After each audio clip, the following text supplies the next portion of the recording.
Welcome to Ryan's Running Reviews in partnership with Roadrunner Sports, and today we're taking a look at the slightly redesigned Asics Gel-Nimbus 26. We're also going to compare it to last year's version, the Nimbus 25, and we have the stability counterpart, the Kayano 30. So let's run with it. Before we get started, I do want to say that these shoes were provided to me by Roadrunner Sports. However, no one had a chance to preview this video, and this file synopsis is my own.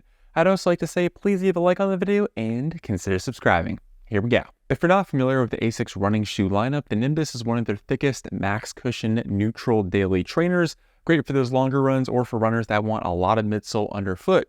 If you want something a bit more traditional, a little bit more moderate, you can go to the Asics Gel-Cumulus, which has a little bit less stack height. And for someone who likes the Nimbus but wants some more stability, that's where the Kayano 30 comes in, as this is the stability version of the Nimbus. And they are just extremely well cushioned. These shoes just keep getting larger and larger every single year. And of course, we have last year's version, which looks very similar, but there are some minor tweaks that we will talk about here in the review. The Nimbus 26 did gain a little bit of weight this year, now weighing 10.8 ounces, which is up from the 10.3 we saw last year on the Nimbus 25. Now, the Nimbus 26 is actually pretty comparable to the Kayano 30, which weighs 10.7 ounces. So about within the same ballpark as its stability counterpart. And even though the Nimbus 26 did get heavier, it got a little bit taller and now has 42 millimeters in the heel and 34 in the forefoot for that same 8 millimeter drop. This is pretty much a half a millimeter increase compared to what we saw last year. And then if we compare it to the Kayano 30, it has 40 in the heel and 30 in the forefoot for a higher 10 millimeter drop. So the Nimbus 26 is the thickest shoe we're talking about today out of these three options. Moving on to the upper, we do have some small changes, although it's very similar to what we saw last year. We have an engineered knit fabric with a different pattern, and it still runs rather warm. As far as the fit goes, it is true to size with regard to length, plenty of room through the toe box, and according to Asics, they said they changed the midfoot fit, and I have, again, both shoes. I tried them on, and I really couldn't tell the difference. Maybe the midfoot is slightly more accommodating here on the Nimbus 26, but otherwise I didn't think the change was that drastic or meaningful. Otherwise, I thought it was pretty comfortable and good. Again, very familiar, very similar to what we saw last year on the Nimbus 25. Both the lacing system and tongue have been slightly changed as well. If we take a look at the 26, you'll notice you have these green bits of fabric across the midfoot, which are folded over, and that's what the laces go through to interact with the upper itself. That is different than last year, which basically had these tiny bits of rope or string, and that's what the laces went through. And while this may seem like a minor change, I think Asics did this to give you a bit more surface area for the lacing system. So when you pull them tight, it's not as, I guess, narrow or as acute like we saw last year. Now, personally, didn't have an issue with the Nimbus 25 lacing system, and that kind of stays true here for the 26, especially since the tongue is that very thin and stretchy knit material. The tongue, the only thing that really changed there is the top of it is just more thick knitting, if you will, compared to last year, which had kind of that open knit structure almost all the way to the top. And I think part of the reason why Asics did this is, again, lace pressure, where, again, a little bit thicker at the top. So when you pull those laces down, you have a little bit more padding compared to what we saw last year. So again, some very small changes. Didn't have a massive issue last year. I do wish the tongue maybe had a little bit more padding, but it is a very kind of interesting and unique experience just because of how stretchy it is, and it does give you a little bit of breathability because of how open that knit structure is as well. But overall, I don't think the updates make a massive change, and I was really happy with the version last year, and this year, kind of same story, just with a little bit of improvement. Moving to the back of the shoe, the ankle and Achilles region is pretty much the same with one exception. They added some branding on the heel pull tab, which gives it a little bit more structure and slightly less elasticity. Not a major change, but it does slightly alter how the heel pull tab performs.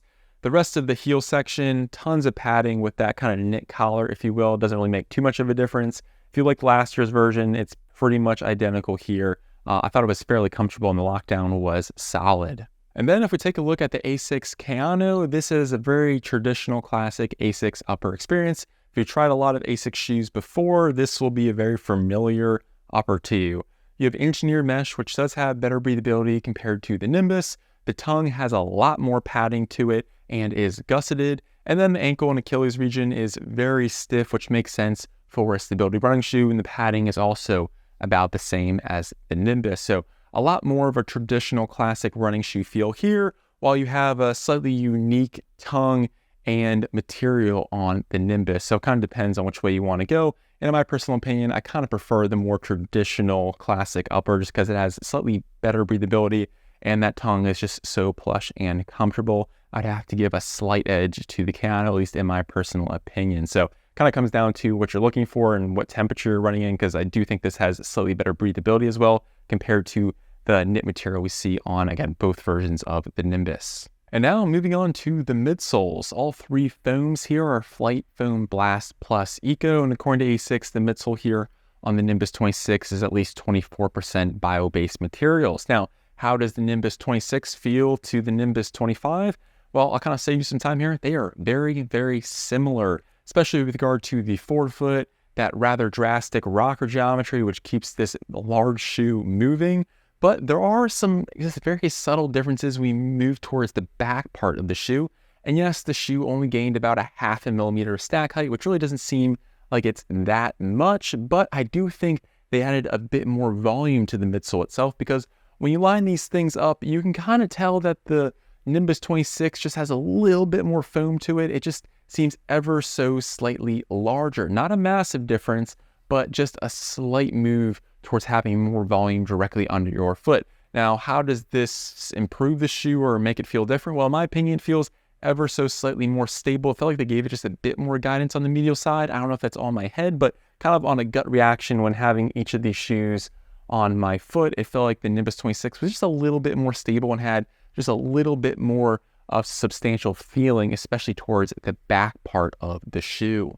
And even though the Nimbus has that rocker geometry and very lovely Flight Foam Blast Plus, which delivers an excellent level of cushioning, I will say this doesn't do the best at those faster paces.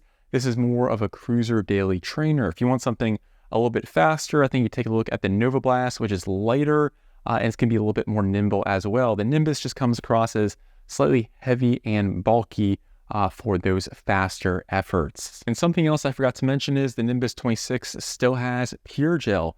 If you remember a while ago, most, if not all, Asics shoes had gel along the outer part of the heel and a small dot directly underneath your forefoot. Now, that old technology has been kind of phased out. We have pure gel, which is a small bit of gel directly underneath your heel, and I personally can't feel it, but it's there designed to help with overall shock absorption. Same kind of thing we saw last year. It's now on the Nimbus 26 and is also on the Kayano 30. And even though the Kayano is a stability running shoe and has a little bit less in the way of stack height, I will say the forefoot has a comparable experience to the Nimbus with the Flight Foam Blast Plus cushioning and very noticeable rocker geometry. So when you get to the midfoot and rear of the shoe and you start to notice those differences, the Kayano being a stability running shoe uses something called the 4D guidance system. You have lateral sculpting, which allows for easier lateral compression. You have an incredibly wide heel bevel and an extremely wide outsole base, and this small bit of green, kind of dense foam on the medial side, which keeps your foot from rolling inwards, and all of those different components work together to give you some support. That means you have a little bit less compression towards the mid and rear part of the shoe. It's not as squishy or soft and doesn't give you as much energy return or just midsole compression overall. So for an Ultra Max cushion shoe with this much midsole, I wouldn't classify it as super unstable, but I will say you do want to have some good calf and ankle strength when you have a shoe with this much cushion under your foot. And for someone who wants a lot of cushion but needs some support or guidance, I think that's where the Kayano comes in and does work quite well. But the big difference is you're just not going to have as much softness or squish like we see with the Nimbus without any of those stability features, even though they did add that additional volume towards the back part of the shoe, which I think makes this a little bit more stable compared to what we saw last year on the Nimbus 25. Moving on to the outsole, we have a small change to the lug pattern, kind of the story of the Nimbus 26, small changes. If you'll notice here through the midfoot, they added some additional rubber, which does not exist on the 25. Now, in my opinion, this doesn't make too much of a difference because the shoe is so large, so the rigidity is about the same as last year. It's a rather stiff shoe. And they also changed the lug pattern, kind of giving us some mini lugs compared to the rather smooth pattern we saw last year.